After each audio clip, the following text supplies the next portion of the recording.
Hello everyone, welcome to my channel. This is Priya Bhargav. Today we are going to start employee engagement.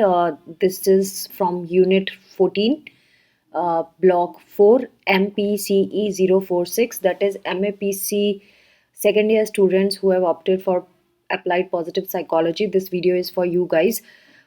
सो इससे पहले मैं already 3 videos डाल चुकी हूँ. ये 4th वीडियो है इस चैप्टर का. I prefer to make shorter videos and on particular topics so that it will be beneficial for you to understand the whole of the concept in one go.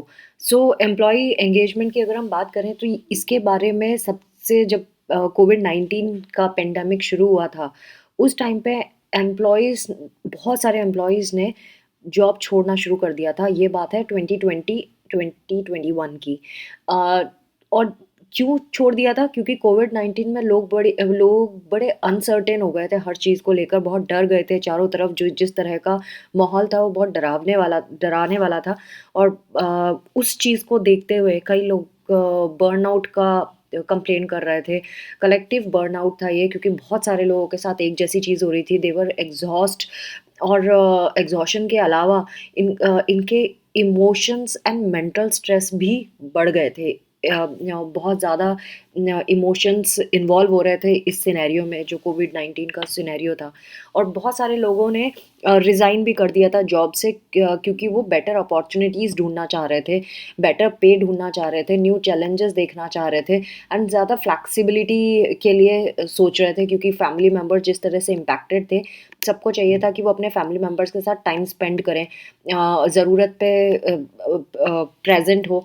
तो ये बहुत सारे छोटे-मोटे reason लग रहे हैं, बट उस टाइम पे बहुत ज़्यादा मेजर बात थी ये. और न्यू चैलेंजेस जहाँ पे देख रहे थे वो एग्ज़ॉशन एंड स्टैग्नेंसी एक वन ऑफ द रीज़न्स था कि क्यों देख रहे थे. क्यों एग्ज़ॉशन? तो इसीलिए क्योंकि वो एग्ज़ॉस्ट हो गए थे काम कर करके एंड स्टैग्नेंसी मतलब उनको प्रमोशंस का कोई स्कोप नहीं दिखाई दे रहा था. एक ही जैसा मोनोटोनस लाइफ़ हो गई थी, मोनोटोनस वर्क हो गया था. कुछ लोगों का प्रेफ़रेंस वर्क फ्रॉम होम था, तो कुछ लोगों का वर्क फ्रॉम होम नहीं था, डिपेंडिंग अपॉन उनके सर्कमस्टेंसेस कैसे थे. सो अमेज़न इंडिया, नाम तो सुना होगा. इसमें इसने सर्वे किया था सितंबर 2021 में, और उन्होंने बताया कि 50% जॉब्स जो हैं, वो जॉब सीकर्स जो हैं वो ऐसी अपॉर्चुनिटीज़ ढूँढ रहे हैं और ऐसी इंडस्ट्रीज़ या सेक्टर में जहाँ पे उनको या तो बहुत कम एक्सपीरियंस है या ना के बराबर एक्सपीरियंस है, ऐसी जगह पे अपॉर्चुनिटीज़ ढूँढ रहे हैं, ऐसी स्टडी आई. बट जब और स्टडीज़ हुई तो ये भी पता चला आगे जाके, नॉट अमेज़न इंडिया ने की बट आगे जो भी रिसर्चेज़ हुई उसमें ये पता चला टॉक्सिक वर्क कल्चर एक मेजर रीज़न है why people do not want to put whole effort to the work. पूरा अपना एफर्ट 100% क्यों नहीं देते हैं लोग? ये टॉक्सिक वर्क कल्चर एक बहुत मेजर कारण हो सकता है, जहाँ पे बहुत लार्ज स्केल रेजिग्नेशंस भी देखे गए. Even me as a counsellor बताऊँ तो मेरे पास भी केसेस अमेज़न इंडिया से भी आते हैं. वहाँ पे टॉक्सिक वर्क कल्चर का भी एनवायरनमेंट एग्जिस्ट करता है. ये अंदर की बात है थोड़ी.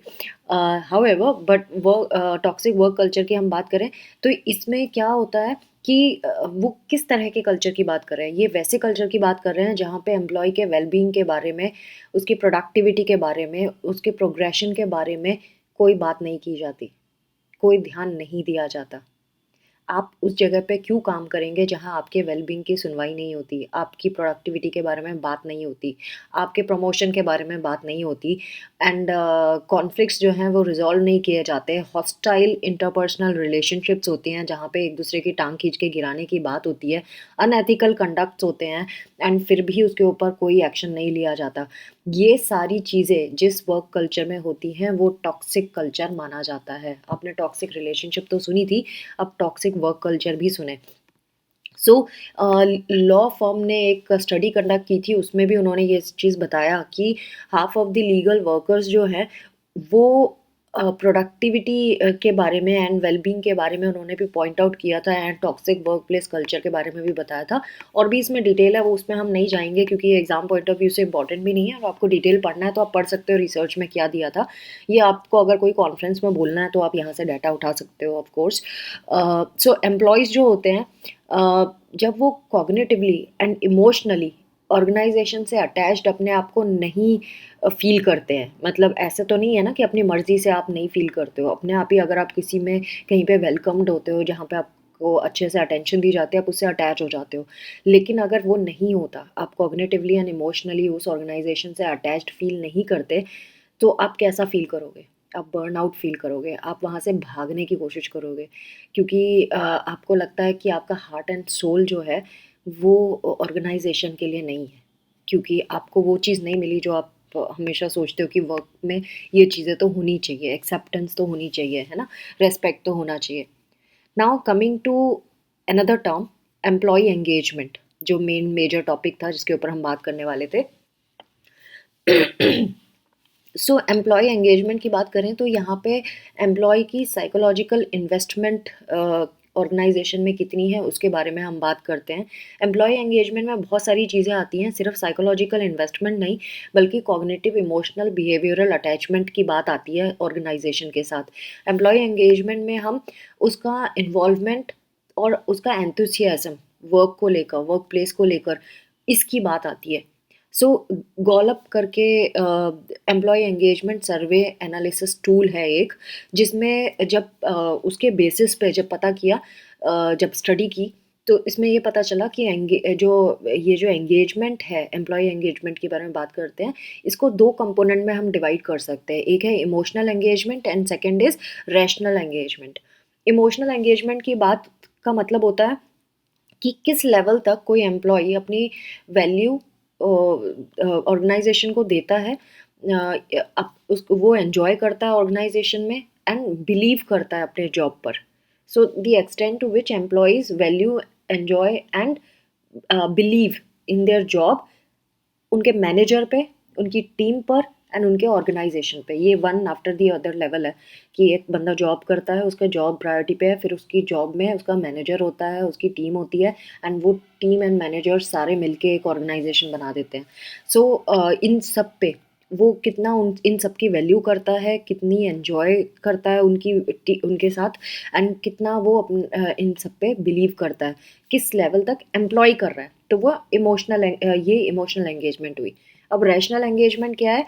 The extent to which employees believe that managers, teams और ऑर्गेनाइजेशन किस लेवल तक उसके इंटरेस्ट की बात अपने दिमाग में रखते हैं। एक तो था एम्प्लॉय का क्या दूसरों उनके साथ रिलेशनशिप है, एंड उनका एम्प्लॉय के साथ क्या रिलेशनशिप है, तो वो है रैशनल एंगेजमेंट। जब उनका एम्प्लॉय के साथ हम रिलेशनशिप देखते हैं, फाइनेंशियल, डेवलपमेंटल एंड प्रोफेशनल। सो जो एम्प्लॉय एंगेजमेंट है, ये पॉजिटिव वर्ड है, फुलफिलिंग वर्ड है। ये work related state of mind के बारे में बात की जाती है, जहाँ पे विगर, डेडिकेशन, एब्जॉर्प्शन की बात करते हैं। एम्प्लॉय को के अंदर ये तीनों चीज़ें होनी चाहिए जब हम एम्प्लॉय एंगेजमेंट की बात करते हैं। ये परसिस्टेंट है, परवेजिव है, अफेक्टिव कॉग्निटिव स्टेट है। परसिस्टेंट मतलब हमेशा रहने वाला है, परवेजिव अफेक्टिव कॉग्निटिव स्टेट है, यानी आपके जितनी जैसी सोच होगी वैसा आपके बिहेवियर में भी वो दिखाई देगा। एक स्पेसिफिक ऑब्जेक्ट, इवेंट, इंडिविजुअल या बिहेवियर के लिए नहीं होता है ये एक ऑर्गेनाइजेशन के लिए होता है। एम्प्लॉय एंगेजमेंट के बारे में इन्होंने आगे भी हम लोग को बहुत सारी चीज़ें बताई हैं, जैसे इसके 3 साइकोलॉजिकल नीड्स होती हैं एम्प्लॉय एंगेजमेंट के बारे में अगर हम बात करें। तो जब भी हम एम्प्लॉय एंगेजमेंट को बढ़ाने की बात करते हैं, तो हमें 3 चीज़ों पर ध्यान देना पड़ेगा, साइकोलॉजिकल नीड्स पर ध्यान देना पड़ेगा। नंबर 1, ये मीनिंगफुलनेस होना चाहिए, एम्प्लॉई को मीनिंगफुल लगना चाहिए अपना job. Sense of return on investment of self in role performance, जब वो काम कर रहा है तो उसको रिटर्न का मिल रहा है। Second, safety. जो एम्प्लॉई है वो जब अपने आप को पूरा डाल देता है उस जॉब में, पूरा डेडिकेटेड हो जाता है, तो क्या नेगेटिव कंसिक्वेंसेस का डर जो उसके हर एम्प्लॉय के अंदर होता है कि अगर कुछ गलत हो गया तो क्या ये कंपनी मुझे सपोर्ट करेगी। तो वो जो कंपनी क्या उसको वो सेफ्टी प्रोवाइड करेगी, उसको जब मुश्किल वक्त आएगा तब वो उसको हेल्प करेगी, तो वो safety. And third is availability, क्या sense of having the necessary resources, क्या वो रिसोर्सेज उसको मिलेंगे जब उसको ज़रूरत होगी उस चीज़ की, अगर वो खुद को पूरे अपने परफॉर्मेंस पे घुसा देता है, पूरा काम कर डालता है, पूरा कंपनी के लिए डेडिकेटेड हो जाता है। सो एम्प्लॉय एंगेजमेंट में ये 3 फैक्टर्स साइकोलॉजिकल नीड्स हमेशा होंगी, तो ऑर्गेनाइजेशन में परफॉर्मेंस एम्प्लॉय की अच्छी होगी। Number 1 meaningfulness, safety and availability, ये 3 ये हैं ना। एम्प्लॉय एंगेजमेंट बहुत बुरी तरह से अफेक्ट हो जाता है अगर ऑर्गेनाइजेशन कुछ रिसोर्सेज प्रोवाइड नहीं कर पाता इंडिविजुअल को, जैसे कि फिजिकली एंड साइकोलॉजिकली वो विड्रॉन फील करने लगे। अगर इंडिविजुअल जो है अगर उसको ऐसा लगता है कि उसको ना मेंटल सपोर्ट मिल रहा है ना फिजिकल सपोर्ट मिल रहा है कंपनी से, कोई भी सपोर्ट नहीं है, तो वो विड्रॉन फील करने लगता है, एम्प्लॉय एंगेजमेंट पुअर हो जाती है।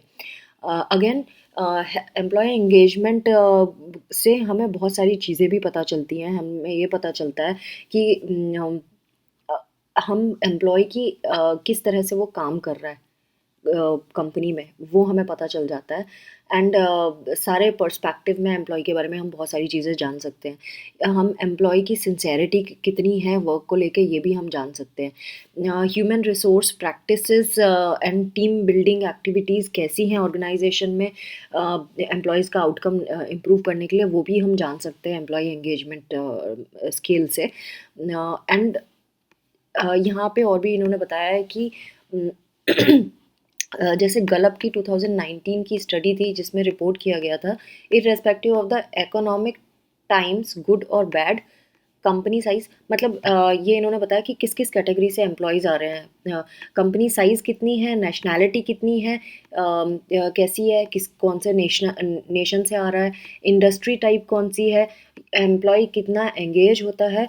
ये अगर एम्प्लॉय एंगेजमेंट किसी भी कंपनी का अच्छा है तो इररेस्पेक्टिव ऑफ वो कहाँ से आ रहा है, किस बैकग्राउंड से आ रहा है, एम्प्लॉय एंगेजमेंट अगर होता है तो ऑर्गेनाइजेशन बेटर आउटकम शो करता ही करता है।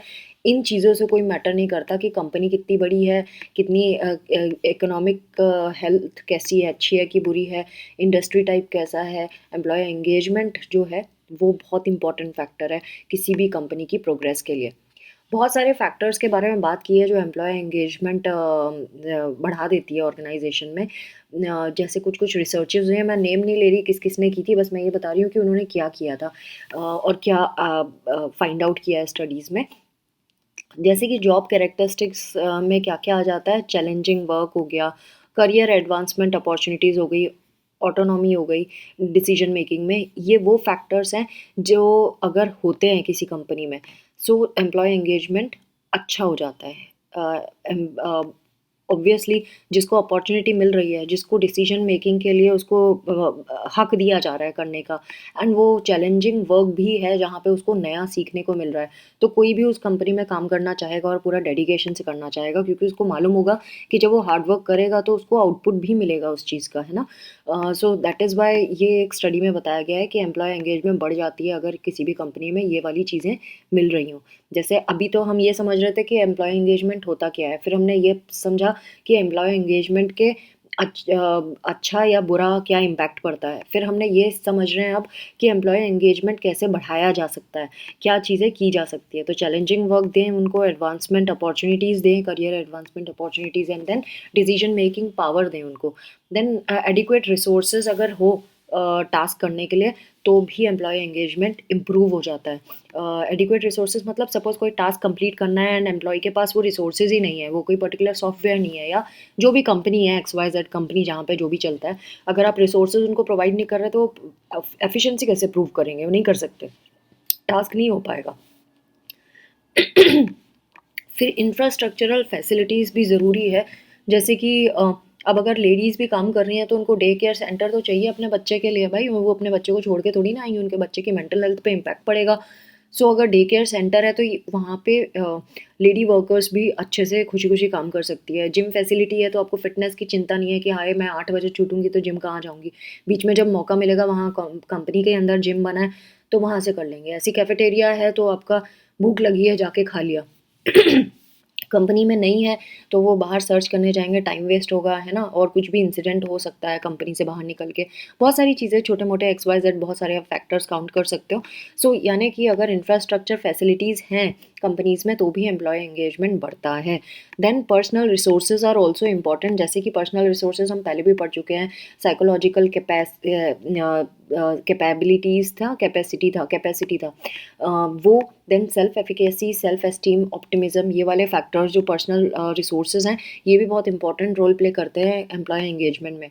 जो मैनेजर्स और सुपरवाइजर्स हैं उनका भी बहुत क्रूशियल रोल होता है। जो भी मैनेजर ये पढ़ रहे होंगे, ये वाला वीडियो वॉच कर रहे होंगे, सुपरवाइजर जो भी वॉच कर रहे होंगे, प्लीज़ अब आपको अपने एम्प्लॉयज़ का ज़्यादा ध्यान रखना पड़ेगा, अपनी टीम का।